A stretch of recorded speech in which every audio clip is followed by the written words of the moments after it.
Hi, folks, and welcome to Week 8's mini lectures.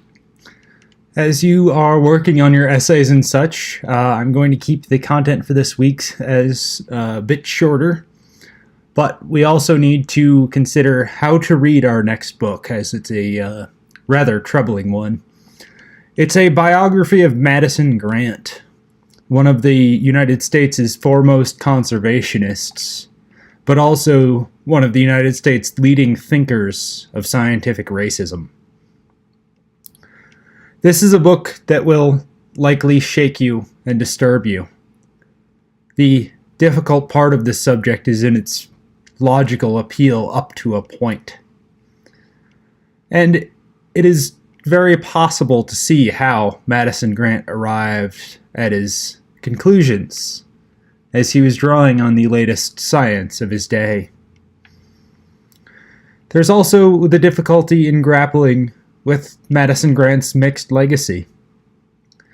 Grant was instrumental in conservation projects, including saving the bison from near extinction, protecting California's redwoods from the saws of the logging industry, designating Glacier National Park as a national park, and many other projects. Personally, I'm a big game hunter and an ardent conservationist. I believe in the North American model of game conservation, with the funding of conservation projects coming from the sale of licenses and tags, and going towards studying the ecology of the region. And Madison Grant and many of his peers are responsible for developing this system. At the same time, Madison Grant was a racist and a eugenicist. His major work, The Passing of the Great Race, articulates a theory of, quote, Nordic, unquote, supremacy. But he was also instrumental in organizing much of the eugenics movement in the United States. He was a member of the American elite. If the U.S. has an aristocracy, Grant is certainly among its ranks. He knew presidents, congressmen, senators, Supreme Court justices, captains of industry, and the leading scholars and intellectuals of the day. The names you will encounter in the reading are a who's who of American society. Eugenics, moreover, was considered to be the cutting-edge science of its day. It was what the elites read, believed, discussed, and operated within. It took the horrors of the Holocaust, uncovered late in World War II, to prove the dangers of a eugenics program. As you will read, Madison Grant's The Passing of the Great Race was entered into evidence on the part of the defense at the Nuremberg trials to prosecute fascist war criminals. The argument made on the part of the defense was that the United States has no right to prosecute Nazis for the eugenics program, as they had been following the model articulated by a prominent American elite, namely Madison Grant. Before we begin our reading of Defending the Master Race, it is imperative that we're operating on some of the same definitions, namely those surrounding race and racism. Let me be fundamentally clear on one point. There is no biological or scientific basis for the system of race. Race, as a biological category, does not exist. Race is a social and a historical construct based on the amount of melanin in the dermis, or skin, and on the geographic origin of one's ancestors. In fact, there is more genetic diversity within a race, such as Caucasian or African, than there are between races. Again, feel free to pause this lecture at any time if you need to get this information down without me talking behind it. Racism can be defined as a set or system of beliefs that holds one group of people as superior in moral, intellectual, and cultural terms, and that these traits are transmitted genetically therefore supposing an historical origin. Ideas about race are closely intertwined with ideas about civilization and empire, with ideas of race offering a supporting justification for empire. Racism is a form of prejudice, but it is far more pernicious than just prejudice. For example, I am prejudiced against cats and prefer dogs.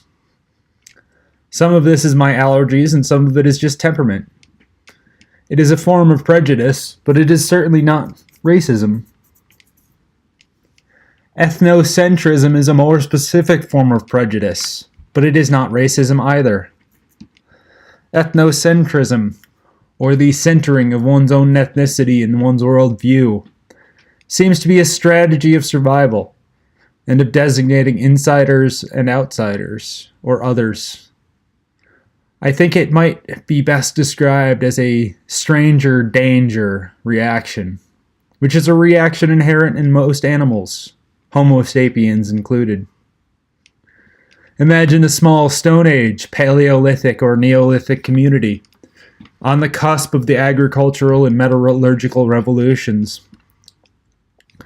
This small group faced threats from other groups, and until it could be determined that the other was not a threat, they were wisely treated with apprehension. It's very similar to other social creatures who raise an alarm when approached by something not in their group, such as crows, elk, deer, etc. Ethnocentrism, while prejudicial, is not racism. Racism has historical roots, and it is a social construct. By that I mean society made it up.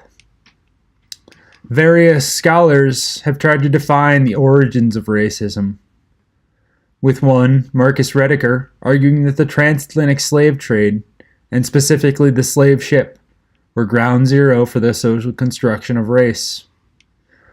On a slave ship, various African ethnicities became African, black, and slave. Other scholars have pointed to the settler colonialism of the eastern seaboard of North America, where the northern Europeans and settlers encountered Native Americans and Africans, and had to construct an ideological system to justify the domination and expropriation of those two groups. In the history of human conflict, there must be a process to other and justify violence against another group. And in the case of racism, this othering process drew upon the biological sciences for its justification. In the late 19th century, race received intellectual and scientific support from the emerging field of evolutionary biology, especially derivative from Charles Darwin's theory of evolution through natural selection. Briefly, in Darwin's theory of evolution, the most fit species for a particular ecological niche survives and is able to pass on favorable genetic traits to its offspring.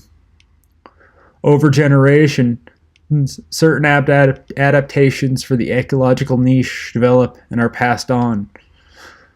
Darwin's On the Origin of Species by Means of Natural Selection, or the Preservation of Favored Races in the Struggle for Life, as the full title, was groundbreaking when it was published in 1859. Other thinkers took Darwin's ideas and wondered if they applied to the various races of humans, and also looked upon their own race, namely white Northern Europeans, as the most fit race. According to their theories, other races had developed differently than the Anglo-Saxon or Nordic, whether because of climate, latitude, or biology. Imagine for a second that you are a member of the British scientific elite at the end of the 19th century. You are part of the greatest empire in the modern world, on whose colonies the sun never sets. Your factories belch coal smoke and produce amazing things. Manufactured goods that could do nearly anything. Your empire's ships dominate the high seas, and your colonies are an enormous source of wealth. A portion of your fellow Anglo-Saxons managed to conquer an entire continent from the savages and turn it into an industrial powerhouse across the Atlantic in just 250-ish years. The arrogance and chauvinism of empire seems justified, because it has enriched England to an unimaginable extent. It must be, therefore, in your view, that the Anglo-Saxon race holds a certain trait that enables them to dominate the world. Other races, therefore, must be biologically inferior if they haven't developed industrial civilization. An ideology of civilization and hierarchy developed, with Western industrial civilization seemingly at the pinnacle. Societies, therefore, existed on a scale from savagery to barbarism to civilization, with a society's progress towards civilization as a marker of their race's achievements or lack thereof. And it was in this intellectual environment that Madison Grant developed his racialist ideology. I prefer the term racialism to describe Grant's theories, but scientific racism works just as well. Racialism is a hard ideology of racial difference, supported by the cutting-edge sciences of the day, whether climate science, craniometry, which is the measurement of human skulls, or physical anthropology, statistics, economics, biology, genetics, etc. Racism is the sophisticated racism of the salon and the smoking room, of the laboratory and legislature, of parliament, of the elite. It was certainly not crude, and it was supported by thousands of pages of footnoted research. And it was wrong. Racism and racialism are without any scientific basis, and have since been disproven by genetics, anthropology, and every other related science. The logical progression of racialism and a belief in human improvability is in the pseudoscience of eugenics. The root of the word is eu, from Greek, which means good, well, or positive, and genics, or also the root word of genetics. So the root of the word, once combined, are supposed to represent good genetics.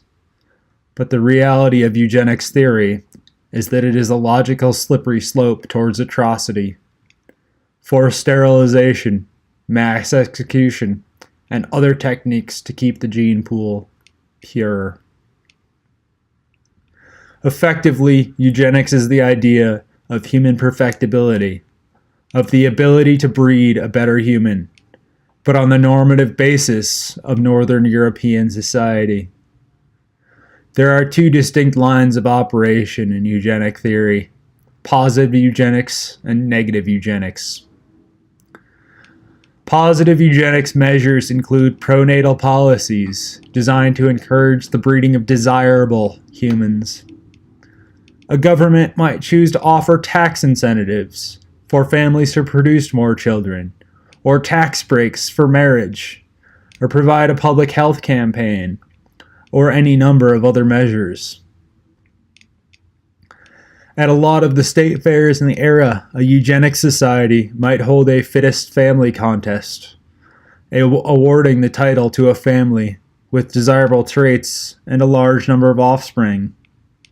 You can see by the images selected in the back of this slide the popularity of eugenics. We have an article by Arthur Capper, the U.S. Senator from Kansas, talking about how through registration and selective breeding, Kansas was developing fitter families. On the bottom down here, we have a display about how every so irregularly that people are born as superior, yet every 15 seconds an infant is born in the United States. The text down here in this corner. This light flashes every 7.5 minutes because a superior person was born with qualities of leadership. Again, pseudoscience. The opposite yet linked side of positive eugenics is negative eugenics, the other side of the coin, so to speak. These policies are designed to limit the number of offspring of the undesirable types in society. And they run the gamut from forced contraception to anti-miscegenation laws, or laws designed to prevent the marriage of people of different races, to forced sterilization, and to genocide. Eugenics is ultimately an ideology of control, power, racism, and others, and its ramifications are deadly. It took the horrors of the Holocaust, the mass graves, the firing squads, the specially retrofitted cargo trucks that pumped carbon monoxide from their exhaust into a confined space, and were known to the local people as soul destroyers. The hydrogen cyanide gas of Zyklon B pumped into fake showers. The trains, the death facilities, the medical experiments, and all of the other horrors to expose the nature of eugenics as a deadly pseudoscience. And Madison Grant, a Yale-educated American elite, was among the intellectual founders of eugenics theory. The Nazis just happened to lose the war, and with it, any shred of legitimacy of the eugenics movement. The rhetoric of eugenics is still present, lingering under the surface and coded into our public discourse. Ever heard of the term CRISPR-Cas9, or the threat of the production of designer babies through that technology? Those are the legacies of eugenics theory. That's it for this mini lecture, and I'll see you in the next one.